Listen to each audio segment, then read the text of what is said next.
नमस्कार, yes news महाराष्ट्रामध्ये आपल्या सर्वांचे स्वागत। बस स्थानकाजवळ सापडला भला मोठा अजगर, नागरिक आणि स्वयंसेवकांनी केली धाडसी मोहीम। वारणावती चांदोली अभयारण्याच्या बफर झोन मधील वारणावती वसाहती परिसरात पुन्हा एकदा भला मोठ्या अजगराच्या रेस्क्यूने खळबळ उडाली आहे।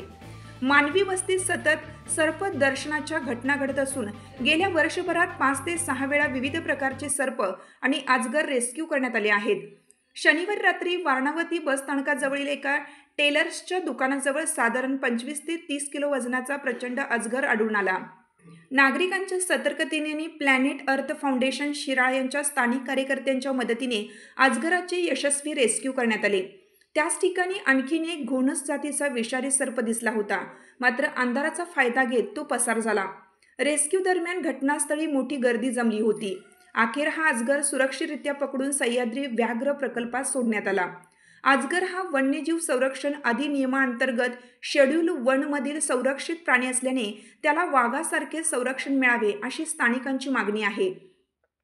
मात्र या संपूर्ण प्रकारात वन विभागाचे कोणतेही जबाबदार अधिकारी घटनास्थळी उपस्थित नव्हते। घटनास्थळापासून अवघ्या 100 मीटर अंतरावर असलेल्या विभागीय कार्यालयात संपर्क साधण्याचा प्रयत्न नागरिकांनी केला, परंतु कोणताही प्रतिसाद मिळाला नाही। स्थानिकांनी वन विभागाच्या दुर्लक्षाबद्दल नाराजी व्यक्त केली असून वारंवार सर्पदर्शनाच्या घटना घडत असताना देखील विभाग उदासीन का, असा सवाल नागरिकांमधून उपस्थित केला जात आहे।